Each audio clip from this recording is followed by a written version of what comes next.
My mentor was failure, I started from scratch. मैंने sir notes अपने इस तरीके से बनाए कि जो क्वेश्चंस PYQs में आते हैं डिमांड ऑफ द क्वेश्चन के हिसाब से, एंड आई थिंक सर उसकी वजह से I scored very high in Indian geography. Data आपके पास सेंसस 2011 का, NFHS 5 का डेटा अगर आप कोट करते हैं, UNDP का HDI ग्लोबल हंगर इंडेक्स, अगर आप ये रिपोर्ट्स और डेटा कोट करते हैं तो आपके आंसर में वेट बहुत ज़्यादा बढ़ जाता है। इंडिया का मैप, वर्ल्ड का map, you can make hub and spoke model जो सब बनाते हैं। मैंने पाई डायग्राम इस बार ह्यूमन डेवलपमेंट के क्वेश्चन में 3 कंपोनेंट्स होते हैं, health, income and education, pie chart बना के दिखाया था और मैंने इसके सब कंपोनेंट्स भी दिखा दिए थे। क्या हम कलर का भी यूज़ कर सकते हैं क्या? सर आई थिंक ब्लैक और ब्लू पेन से पेपर कंप्लीट करना इतना मुश्किल हो जाता है, कलर के पेन से तो कैसे करेंगे। और अट्रैक्टिव कैची लगे।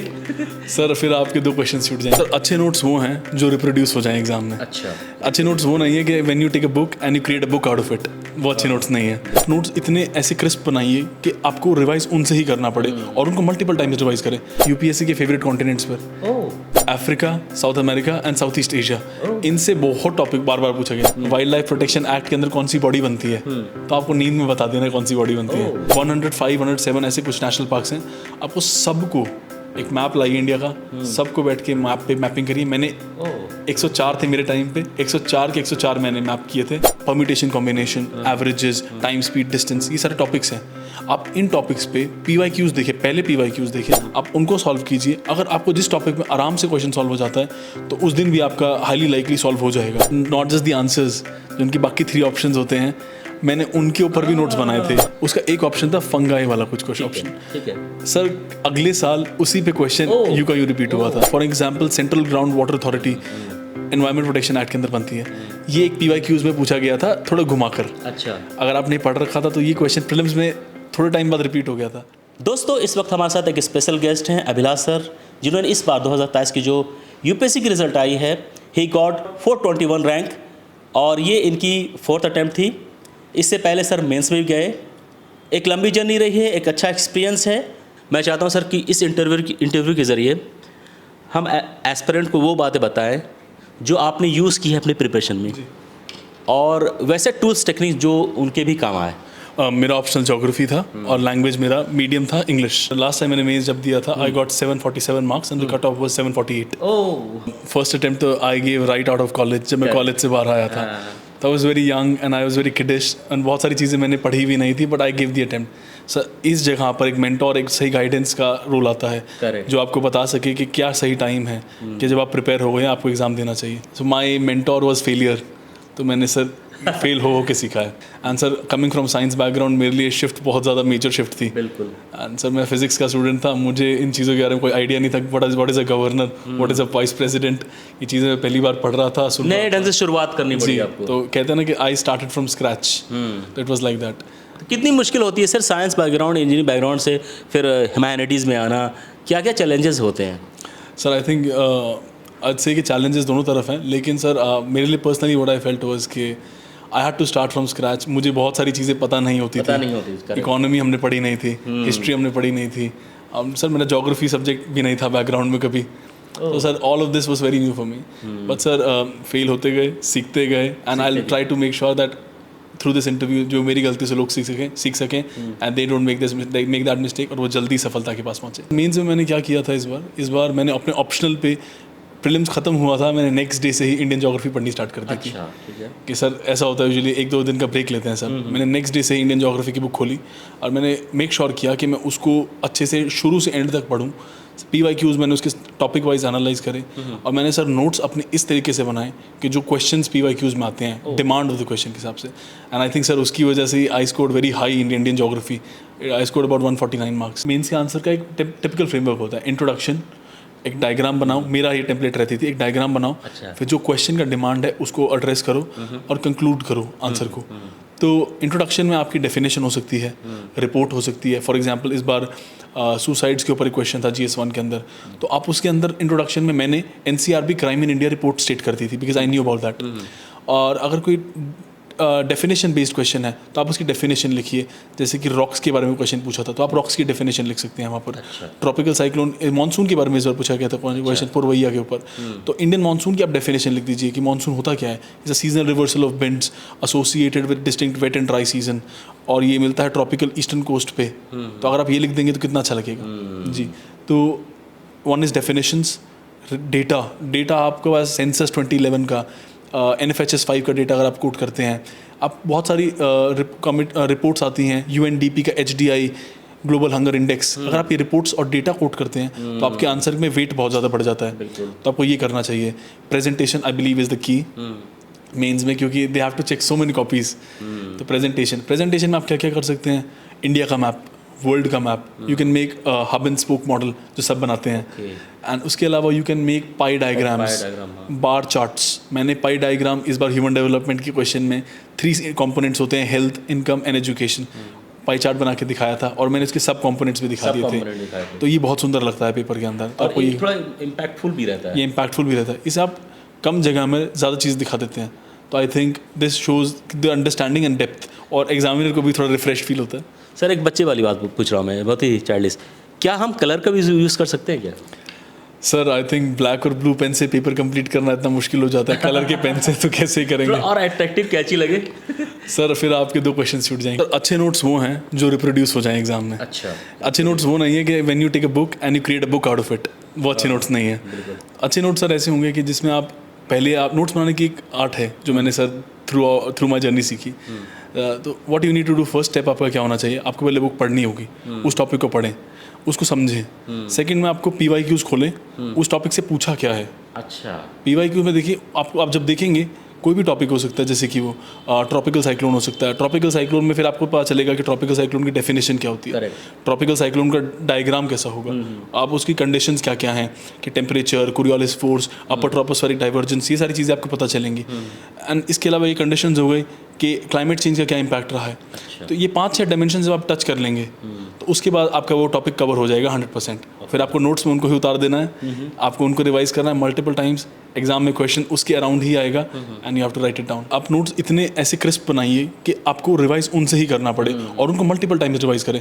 और ये कुछ कई लोगों की अलग अलग स्ट्रैटेजी है। कोई लोग नोट्स को लिखते भी हैं वापस से प्रैक्टिस करने के लिए, कोई उनको रिवाइज करते हैं मल्टीपल टाइम्स उनको एकदम से मेमोराइज करने के लिए।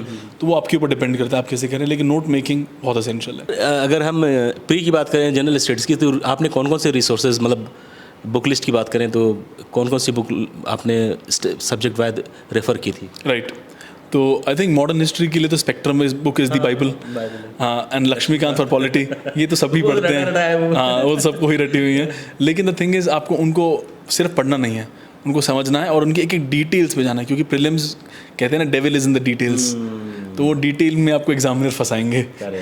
तो आपको बहुत डिटेल में पढ़ना है कि वाइस प्रेसिडेंट और प्रेसिडेंट की क्वालिफिकेशन में क्या फ़र्क है, ऐसे कंपैरिजन करते हुए, क्योंकि आपको पता है वो प्रेसिडेंट गवर्नर की पावर्स पर पूछेंगे, क्लेमेंसी पावर में क्या फ़र्क है, और आप फंस जाएंगे वहाँ पर प्रीलिम्स में।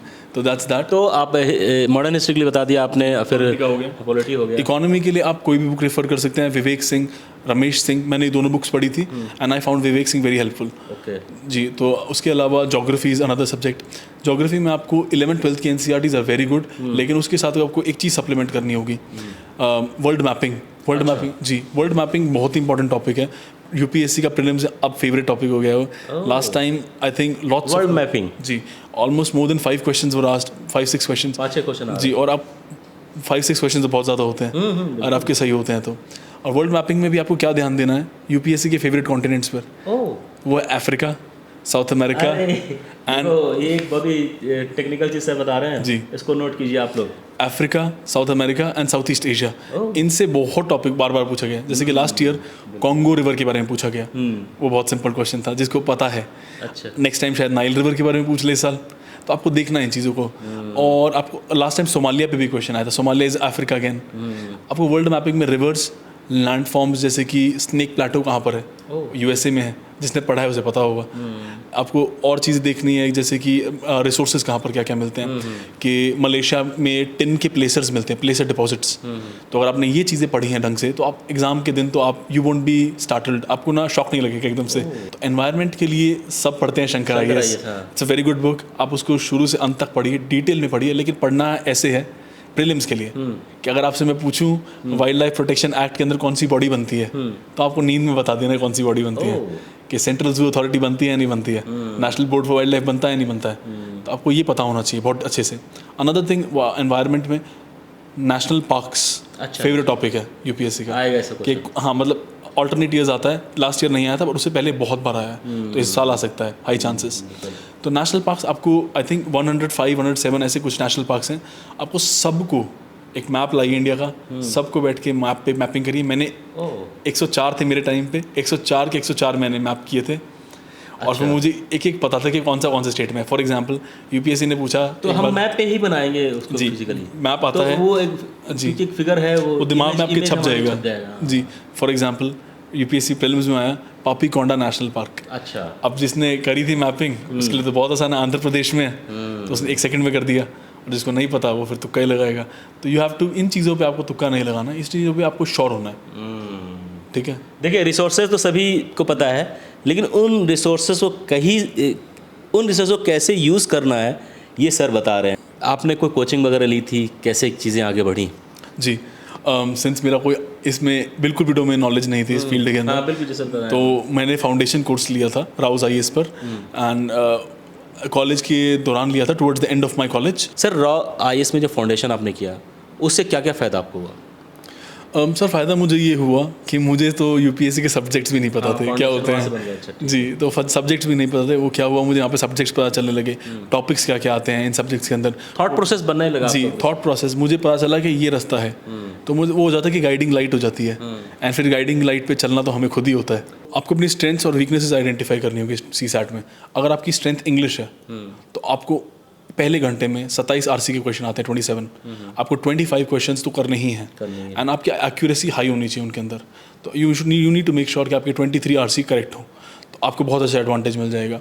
सेकंड, अब मैथ्स और लॉजिकल रीजनिंग की बात करते हैं, तो उसके लिए सबसे अच्छा तरीका होगा कि आप टॉपिक वाइज देखिए, clock, calendar, permutation combination, averages, time, speed, distance, ये सारे टॉपिक्स हैं। आप इन टॉपिक्स पे PYQs देखिए, पहले PYQs देखें, अच्छा, पिछले 5-6 साल के, क्योंकि टाइम भी कम है। आप उनको सॉल्व कीजिए। अगर आपको जिस टॉपिक में आराम से क्वेश्चन सॉल्व हो जाता है तो उस दिन भी आपका हाईली लाइकली सॉल्व हो जाएगा, तो आप उसकी प्रैक्टिस कीजिए। लेकिन जो टॉपिक्स आपके वीक हैं, लाइक आई सेड कि अपनी वीकनेस आइडेंटिफाई करो और उन पे प्रैक्टिस करो। कि जैसे परम्यूटेशन कॉम्बिनेशन बहुत मुश्किल, बहुत डिफिकल्ट टॉपिक है, लेकिन इस बार मैंने पढ़ा था ना, काफ़ी सुन रहा हूँ इसके बारे में। व्हाट हैपेंस इज कि जो डिफिकल्ट टॉपिक होता है उसके आसान क्वेश्चन आते हैं, अच्छा। और जो आसान टॉपिक होता है उसके डिफिकल्ट क्वेश्चन। देखो ये एक टिप्स आप सभी के लिए है, ये बहुत अच्छी बात कही सर आपने। तो ये यूपीएससी एग्जामिनर्स भी जानते ही हैं ये वाली बात। तो अगर आप मोस्टली बच्चे छोड़ देते हैं पीएनसी टॉपिक को, आपको नहीं छोड़ना है और आपको उसको प्रिपेयर करना है अच्छे से ताकि आप उसमें स्कोर कर सकें, राइट। तो I think PYQs, topic wise analysis करना है आपको, अपनी वीकनेस आइडेंटिफाई करके उस पर आपको 50, 60, 70 क्वेश्चंस करने हैं, एंड उसके बाद आप FLTs दीजिए। अगर आपके 45, 46 क्वेश्चंस हो रहे हैं और आपका 90+ स्कोर बन रहा है तो आप बहुत सेफ हैं। अगर आपको लगता है आप बहुत ही वीक हैं तो आप यूट्यूब, कोचिंग, आप जिसका भी हेल्प लेना चाहें वहाँ से ले सकते हैं। लेकिन सबसे पैरामाउंट तो वही होगा कि self study and hard work. किसी और की क्लास में शायद वो उस इंसान को आता है और आप जो करेंगे वो पैसिव लर्निंग होगी। जब आप खुद पेन चलाएंगे, खुद दिमाग चलाएंगे तो एक्टिव लर्निंग बनती है। तो आई थिंक आपको खुद तो मेहनत करनी होगी। सर आप कैसे पढ़ते थे, क्या आपका टाइम टेबल रूटीन हुआ करता था? क्योंकि कभी कभी क्या, मैं खुद एक स्टूडेंट रहा हूँ, तो जब मैं तैयारी कर रहा हूँ तो नींद आने लगती है, कभी मन नहीं लगता है, मतलब चलो कल से करेंगे जी। रोज़ रूटीन बन रही है, टाइम टेबल है, वो काम नहीं करता है चीज़ों को। इस तरह की चीज़ें होती है क्या एस्पिरेंट में? मतलब शुरुआत में कुछ चीज़ ऐसी है क्या? That happens to everyone, I think हर किसी को। तो कैसे इसे, how you can come out, मतलब everyone can come out from this? I think जब दिमाग में हमारे गोल होता है कि सिर्फ एग्ज़ाम क्लियर करना है, तब नींद, भूख और ये सब कुछ भूल जाता है इंसान। तो आई थिंक, लेकिन आपको इसका एक तरीका हो सकता है आप इसे ओवरकम करने का। कुछ छोटी छोटी चीज़ें हैं। पहली आपको टारगेट्स बनाने चाहिए कि मेरे को 50 डेज़ हैं, मैं इनको 5 डेज़ में, 7 डेज़ में ब्रेक करूँगा। मैं ऐसे करता था कि 7 डेज़ में मैं पॉलिटी कंप्लीट करूँगा, एंड वो 7 डेज़ में मैं लक्ष्मीकांत भी पढ़ूंगा, मैं सेक्शनल टेस्ट भी लगाऊंगा और मैं FLTs भी करूँगा। ठीक है। तो this was my goal, and उसके साथ PYQ एनालिसिस भी करूँगा बुक पढ़ने के बाद। और उस 7 डेज़ के बाद जब मैं ख़त्म करूँगा तब मैं एग्ज़ाम से 2 दिन पहले पढ़ूंगा, तब भी मुझे याद रहेगा। ऐसा रहता था मेरा अप्रोच। एंड फिर next 7 days I will make sure environment, geography, ऐसे करते करते आई एम गोइंग। तो आई थिंक आप अपने टारगेट्स, जी, अपने सेगमेंटेड टारगेट्स बनाइए कि मुझे इस दिन पे इतने टॉपिक्स करने हैं, और चाहे वो मेरे 4 घंटे में होए या चाहे 10 घंटे में होए, पर मैं उससे पहले टेबल से नहीं उठूंगा। हम ऐसा क्या करें कि एक बार याद करें और वो ब्रेन में छप जाए? जी, ऐसा क्या करें? सक्सेस का कोई शॉर्ट स्टेप तो नहीं है, कोई शॉर्टकट नहीं हो सकता है, लेकिन आप क्या कर सकते हैं, 3 स्टेप्स होते हैं इन चीज़ों के भी। पहले आप किसी चीज़ को रीड करेंगे, फिर आप उसको लर्न करेंगे, और सर उसके बाद हम उसको असिमुलेट करते हैं जब हमने बिल्कुल समझ लिया है। एंड सर जब हम उस स्टेप पे पहुंच जाते हैं और हमने नोट्स भी बना लिए हैं, तो आई थिंक आप 2-3 टाइम्स ही रिवाइज करते हैं। आप रिवाइज नहीं भी किया तो अभी आपको एग्जाम के दिन रिकॉल हो जाता है। प्रीलिम्स में जीएस और सीसैट दोनों आते हैं।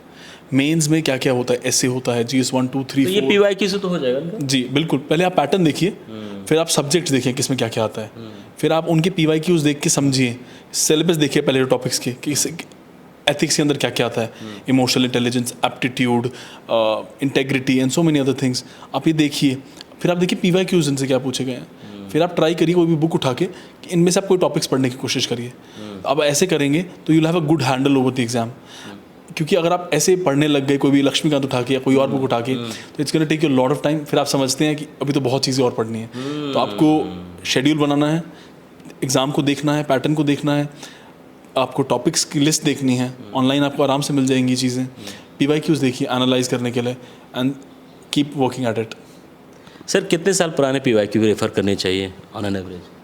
सर डिपेंड करता है। फॉर इंस्टेंस प्रीलिम्स में तो मैंने सर 1994 से लेके करे थे जी।